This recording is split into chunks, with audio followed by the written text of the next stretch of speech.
हाँ बच्चों, देखिए हम लोग अभी पिछली क्लास में प्रकाश चैप्टर को स्टार्ट किया था, जिनमें से हमने आपको प्रकाश के बारे में बताया था और प्रकाश के गुण के बारे में बताया।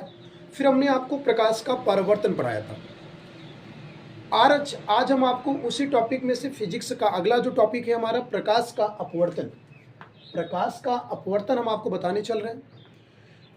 जो लोग नहीं देखे हैं, पिछला हमारा प्रकाश का गुण और प्रकाश प्लस प्रकाश का परावर्तन वीडियो को जरूर देख लें और एक बार अच्छे से देखिए और समझने का प्रयास करिए।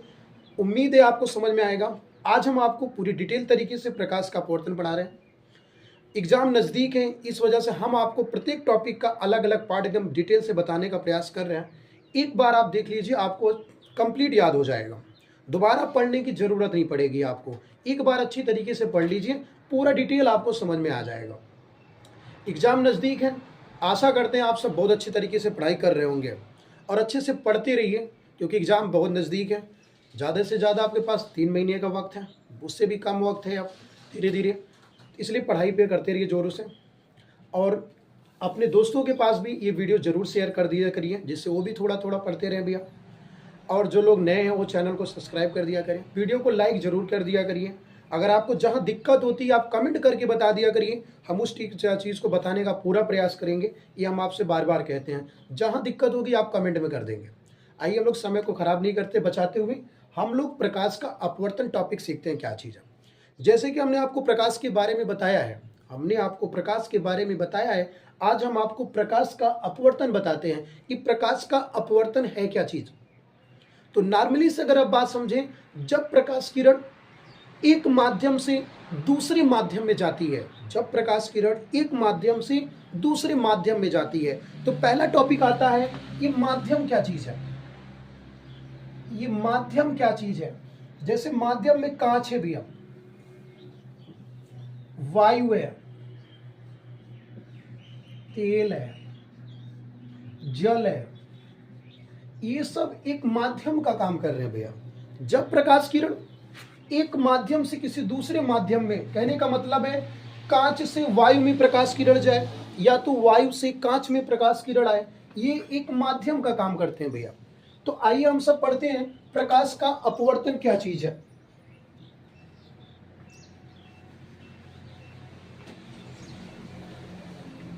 तो पहले आप लोग डिफिनेशन समझेंगे मेरे साथ।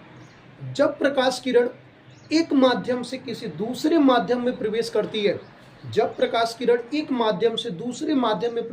है, तो अपने मूल मार्ग से विचलित हो जाती है। यानी जिस मार्ग में उसको जाना है उस मार्ग से वो विचलित हो जाती है प्रकाश किरण। उसी घटना को हम सब प्रकाश का अपवर्तन कहते हैं। जबकि आपने पिछली क्लास में पढ़ा था प्रकाश का परावर्तन, उसमें आपने क्या देखा था कि प्रकाश किरण जिस माध्यम से आती है और दर्पण से टकराने के बाद उसी माध्यम और उसी कोण से वापस लौट गई थी। कहने का मतलब था दोस्तों, प्रकाश किरण जिस माध्यम में आती है उसी माध्यम में वापस जाती थी। प्रकाश के परावर्तन में सेम माध्यम में घटना घटती थी। अपवर्तन में क्या है, माध्यम चेंज हो जाता है। प्रकाश किरण एक माध्यम से आती है और किसी दूसरे माध्यम से जाएगी। जैसा कि माध्यम का अर्थ यहाँ पे हमने आपसे बता दिया, वायु है, कांच है, जल है, तेल है, कोई भी चीज है जहां प्रकाश किरण माध्यम चेंज कर रही है, एक माध्यम से दूसरे माध्यम में प्रवेश कर रही है। तो नॉर्मल सा डिफिनेशन है दोस्तों, याद रखिएगा, बता रहा हूं। जब प्रकाश किरण एक माध्यम से दूसरे माध्यम में प्रवेश करती है तो अपने मूल मार्ग से विचलित हो जाती है। मतलब जिस मार्ग से उसको जाना है वहां से या तो दूर हट जाएगी या तो झुक जाएगी, तो अपने मूल मार्ग से विचलित हो जाती है। इसी घटना को प्रकाश का परावर्तन कहते हैं। आइए हम आपको दिखा रहे हैं एक फिगर की तरह।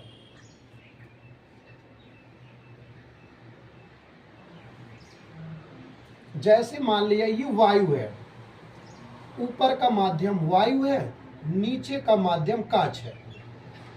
वायु विरल होती है और कांच सघन होता है। और एक फिगर बना रहे हो,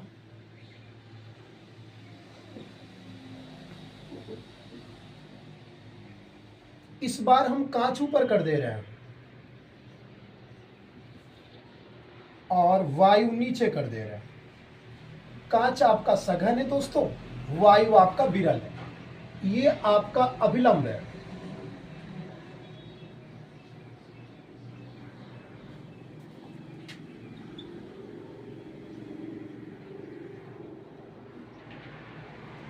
ये प्रकाश किरण अभिलंब के साथ आपतन कोण बनाते हुए आपतित हो रही है, अभिलंब के साथ आपतन कोण बनाते हुए आपतित हो रही है। देखो सीधे निकलना था लेकिन अभिलंब की ओर झुक गया, लेकिन अभिलंब की ओर झुक गया। इधर देखेंगे फिगर बना के हम आपको पूरा डिफाइन कर रहे हैं, आप फिगर में देखते चलेंगे। सीधे जाना था लेकिन अभिलंब से दूर भाग रहा है।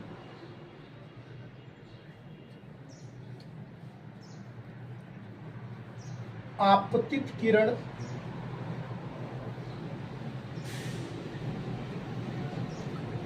अपवर्तित किरण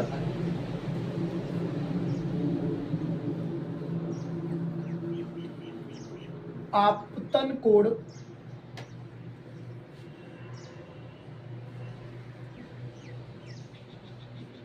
आपतन कोण अपवर्तन कोण, आपतन कोण और अपवर्तन कोण। आपतित किरण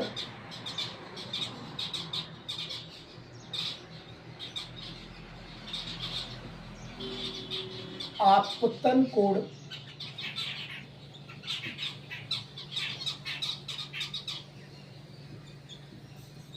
अपवर्तित किरण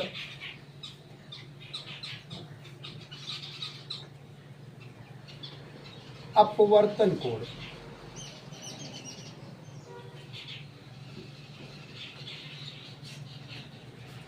आइए मेरे साथ समझिएगा, पहले आपको पहले डिफिनीशन को समझते हैं, फिर हम इस फिगर में आपको दिखा रहे हैं। हमने आपसे अभी बताया कि प्रकाश का अपवर्तन किसे कहते हैं। जब प्रकाश किरण एक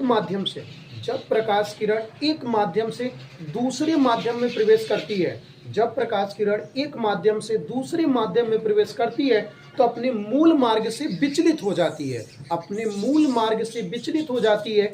इस घटना को प्रकाश का अपवर्तन कहते हैं। क्या कहते हैं? प्रकाश का अपवर्तन कहते हैं। तो देखिए यहाँ पे माध्यम है, हमने दो फिगर बनाए हैं और दोनों फिगर में एक बार प्रकाश किरण हम विरल माध्यम से सघन माध्यम में आ रहे हैं। विरल जैसे वायु से कांच में प्रकाश की चाल को ला रहे हैं और दूसरे में कांच से वायु में ला रहे हैं। कहने का मतलब है सघन से विरल में ला रहे हैं।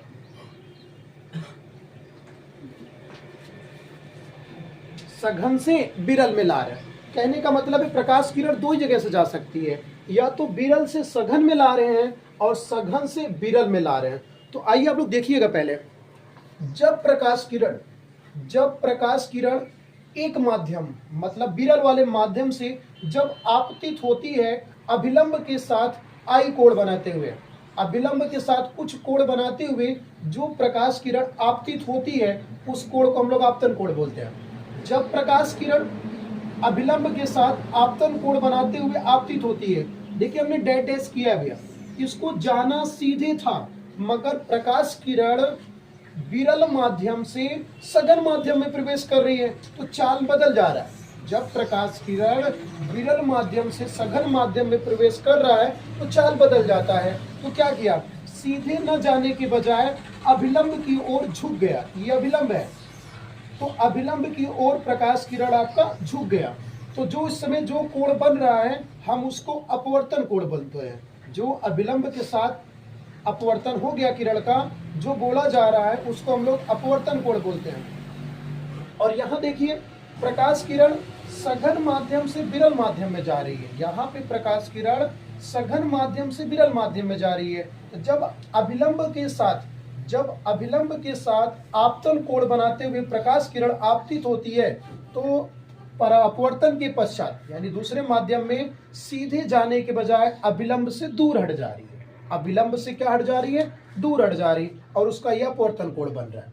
तो कहने का मतलब है डिफिनेशन तो हम आपको बता ही रहे हैं कि जब प्रकाश किरण एक माध्यम से दूसरे माध्यम में जाएगा तो उसकी जो मूल चाल है, यानी जो जो मतलब कि कहने का मतलब जो उसका जिस चाल में जाना है, जिस रेखा में जाना है, उसमें परिवर्तन हो जाता है। यानी जब प्रकाश किरण एक माध्यम से दूसरे माध्यम में प्रवेश करता है तो अपने मूल चाल मार्ग से विचलित हो जाता है। जिस जब मार्ग से जाना है वहाँ वो विचलित हो जाता है, तो मूल मार्ग से विचलित हो जाता है। इस घटना को प्रकाश का अपवर्तन कहते हैं। और नॉर्मली बात सुनेंगे आप लोग कि जब प्रकाश किरण विरल माध्यम से सघन माध्यम में प्रवेश करता है, जब प्रकाश किरण विरल माध्यम से सघन माध्यम में प्रवेश करता है तो मूल अविलंब की ओर झुक जाता है।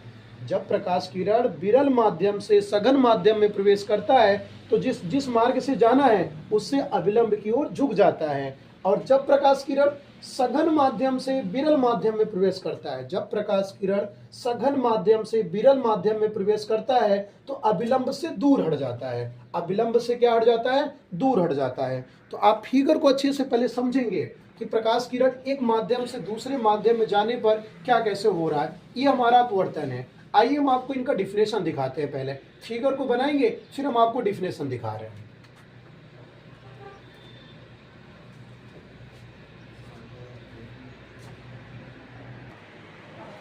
देखिए, अब आप लोग फिगर बना लिए होंगे, तो फिगर के माध्यम से अगर आप समझ लिए होंगे तो आइए हम अब आपको डिफिनेशन देते हैं, लिखवाते हैं कि प्रकाश का अपवर्तन क्या चीज़ है। अपवर्तन के दो नियम हैं। अपवर्तन के दो नियम हैं, जैसे परावर्तन के दो नियम थे वैसे अपवर्तन के दो नियम हैं। हम आपको दोनों नियम भी पढ़ा रहे हैं। तो आइए हम लोग पहले पढ़ते हैं प्रकाश का अपवर्तन किसे कहते हैं। तो आप लोग डिफिनेशन लिखेंगे भैया, जब प्रकाश किरण जब प्रकाश किरण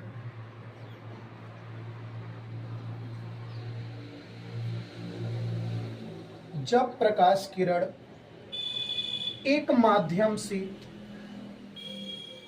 जब प्रकाश किरण एक माध्यम से दूसरे माध्यम में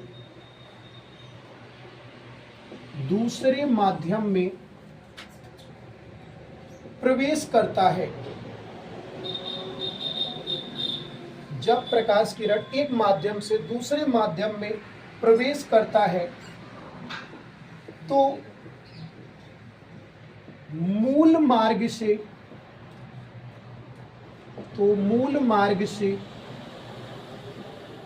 विचलित हो जाता है। तो मूल मार्ग से विचलित हो जाता है, मूल मार्ग से विचलित हो जाता है। इस घटना को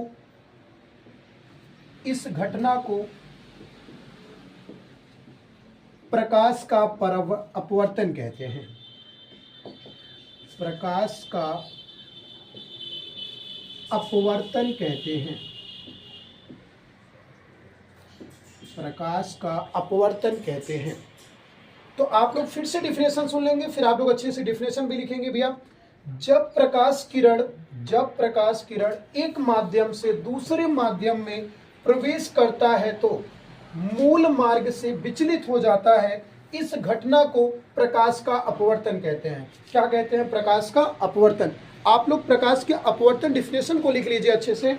और एक चीज सुन लीजिए, इसके दो नियम होते हैं। क्या होते हैं? दो नियम, जिनमें से हमारा प्रथम नियम है, इनमें से हमारा प्रथम नियम है आपतित किरण अभिलंब। आपतित किरण अभिलंब और अपवर्तित किरण तीनों एक ही तल या बिंदु पर होते हैं। आपतित किरण, अभिलंब और अपवर्तित किरण तीनों एक ही बिंदु पर होते हैं। ये हमारा पहला नियम है। और दूसरा नियम है आपतन कोण का जा मतलब साइन होता भैया। आपतन कोण का जा और अपवर्तन कोण का जा का अनुपात, आपतन कोण का जा और अपवर्तन कोण का जा जो होता है, यानी जो साइन कोण होता है, अनुपात एक नियत होता है। अनुपात एक नियत होता है। तो ये हमारे दो नियम हैं। तो आप इसको अपवर्तन की परिभाषा लिख लीजिए, फिर हम आपको दोनों नियम की परिभाषा कर रहे हैं भैया।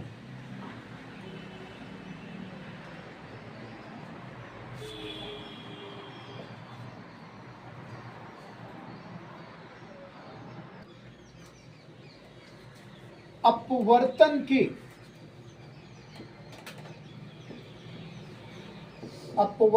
के दो नियम होते हैं।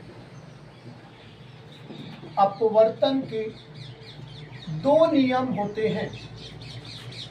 प्रथम नियम आप सब नोट करेंगे, समझ के नोट करेंगे एकदम, ताकि दोबारा पढ़ना ना पड़े, एक बार में क्लियर हो जाए। प्रथम नियम, आपतित किरण अभिलंब और अपवर्तित किरण तीनों एक ही तल या बिंदु पर होते हैं। आपतित किरण अपवर्तित किरण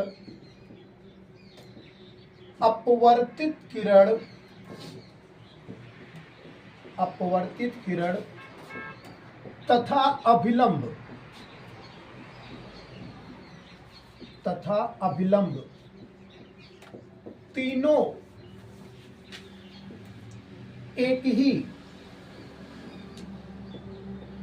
तल या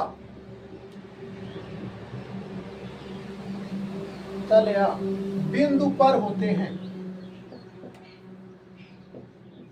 तल या बिंदु पर होते हैं। आपका द्वितीय नियम है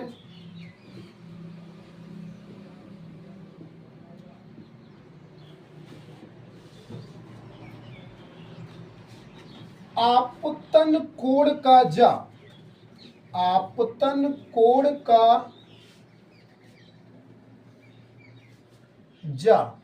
मतलब होता है साइन।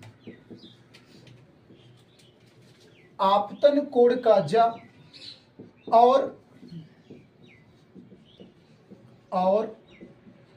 अपवर्तन कोण का जा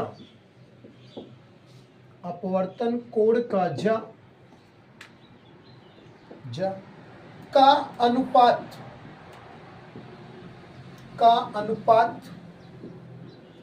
नियत होता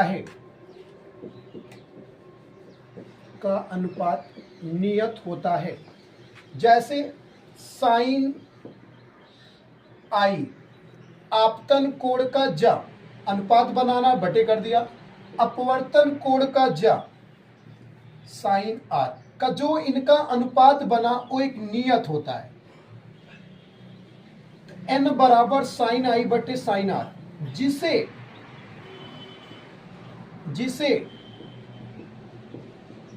स्नेल का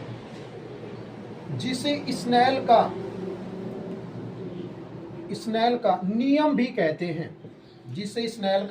कहते हैं। कहने का मतलब जो द्वितीय नियम होता है, द्वितीय नियम को ही हम लोग स्नेल का नियम भी कहते हैं। जहां आपको पता है आई आपतन कोण है और आर अपवर्तन कोण है, n बराबर अपवर्तनांक, n यहाँ पे जो है भैया वो आपका अपवर्तनांक है। n आपका अपवर्तनांक है। ये अपवर्तनांक क्या चीज है हम आपको अगली वाली वीडियोज में अपने बताएंगे। हर पार्ट को अलग अलग करके बताएंगे, जिससे आपको कोई समस्या नहीं आएगी। अभी आप सिर्फ इतना जानिए, प्रथम नियम आपतित किरण, अपवर्तित किरण तथा अभिलंब तीनों एक ही तल या बिंदु पर होते हैं। द्वितीय नियम है हमारा आपतन कोण का जा और अपवर्तन कोण का जा का अनुपात नियत होता है। जैसे कि n बराबर साइन आई बटे साइन आर, यानी आपतन कोण का जा है और नीचे अपवर्तन कोण का जा है, दोनों को अनुपात जो है इक्वल टू n के बराबर है। इसी को हम लोग बोलते हैं स्नेल का नियम। क्या बोलते हैं? स्नेल का नियम। जहां पे n क्या चीज है? अपवर्तनांक। n क्या चीज है? अपवर्तनांक। इसको आप नोट करेंगे, हम आपको अपवर्तन में एक दो नोट पॉइंट कराएंगे, आप इसको अच्छे से नोट कर लीजिए, फिर हम आपको नोट पॉइंट करा दे, फिर हमारा प्रकाश का अपवर्तन खत्म हो जाएगा।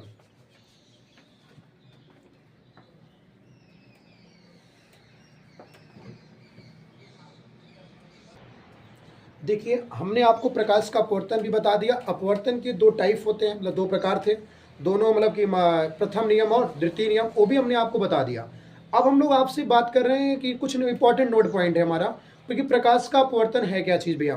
तो जब जैसे कि इसमें एक नियम और भी है, जैसे कि जब प्रकाश किरण अगर अभिलंब से आएगी, जब प्रकाश किरण अभिलंब मतलब लंबवत आएगी, 90 अंश के आपतन कोण पे आएगी, जब प्रकाश किरण अगर अविलंब से होके आएगी तो अपवर्तन होने के पश्चात सीधे निकल जाएगी, सीधे अविलंब से ही निकल जाएगी, उसका दूसरे मार्ग में विचलित नहीं होगा। तो याद रखिएगा, जब प्रकाश किरण अविलंब से होके आएगी तो बिना मार्ग से विचलित हुए सीधे निकल जाएगी। उस समय हमारा आपतन कोण 0 और अपवर्तन कोण भी 0 होगा, आपतन कोण भी 0 और अपवर्तन कोण भी 0 होगा। और एक चीज आप याद रखिएगा, अभी मैं लिखाया भी हूं और सुन भी लीजिए और समझ भी लीजिए। जब प्रकाश किरण विरल माध्यम से सघन माध्यम में प्रवेश करती है, विरल मतलब आप समझ सकते दूर दूर जैसे हो, और सघन मतलब जो ठोसपन हो गया। जब प्रकाश किरण विरल माध्यम से सघन माध्यम में प्रवेश करती है तो अविलंब की ओर झुक जाती है। जब प्रकाश किरण विरल माध्यम से सघन माध्यम में प्रवेश करेगी तो अविलंब की ओर झुक जाती है। और जब प्रकाश किरण सघन माध्यम से, जब प्रकाश किरण सघन माध्यम से विरल माध्यम में प्रवेश करती है, सघन माध्यम से विरल माध्यम में प्रवेश करती है तो अविलंब से दूर हट जाती है। ये हमारा नोट पॉइंट है, आप अच्छे से सुनिएगा कि जब प्रकाश किरण विरल माध्यम से सघन माध्यम में प्रवेश करेगी तो अविलंब की ओर झुक जाएगी, और जब प्रकाश किरण सघन माध्यम से विरल माध्यम में प्रवेश करेगी तो अविलंब से दूर हट जाती है। याद रखिएगा। और अगला एक नोट पॉइंट जिसे आप याद रखिएगा, जब भी प्रकाश किरण एक माध्यम से दूसरे माध्यम में जाता है तो उसकी चाल बदल जाती है, तरंगदैर्घ्य बदल जाती है, यानी जो भी मान है सारे मान बदल जाएंगे सिर्फ आवृत्ति को छोड़ करके। याद रखिएगा, जब प्रकाश किरण एक माध्यम से दूसरे माध्यम में प्रवेश करती है तो उसकी आवृत्ति नहीं बदलती है, बाकी मान सब बदल जाते हैं। याद रखिएगा, सबसे इंपॉर्टेंट क्वेश्चन है, कभी अक्सर पूछा जाता है, कॉम्पिटिटिव एग्जाम में भी पूछा जाता है आपसे कि जब प्रकाश किरण एक माध्यम से दूसरे माध्यम में प्रवेश करती है तो क्या चीज़ नहीं बदलती है। तो जब प्रकाश किरण एक माध्यम से दूसरे माध्यम में प्रवेश करती है तो उसकी आवृत्ति नहीं बदलती है। याद रखिएगा आप लोग। और जो बताया हूँ इंपॉर्टेंट पॉइंट याद रखिएगा, अविलंब से आएगी तो सीधे निकल जाएगी, मार्ग में कोई परिवर्तन नहीं होगा। विरल से सघन में जाएगा तो अविलंब की ओर झुकेगा, और सघन से विरल में जाएगा तो अविलंब से दूर हट जाएगा। और जब प्रकाश किरण एक माध्यम से दूसरे माध्यम में जाएगी तो सब कुछ बदल जाएगा, आवृत्ति कभी नहीं बदलती है। याद रखिएगा, ठीक है। इस तरीके से हमने ये प्रकाश का अपवर्तन आपको बता दिया। आप इसको अच्छे से देखिएगा, अगर आपको जहां कोई समस्या होगी कमेंट करके आप बताइएगा जरूर, और इसको पूरा देखने का काम करिएगा और अपने दोस्तों के पास भी शेयर करिएगा। ठीक है दोस्तों, तब तक के लिए धन्यवाद।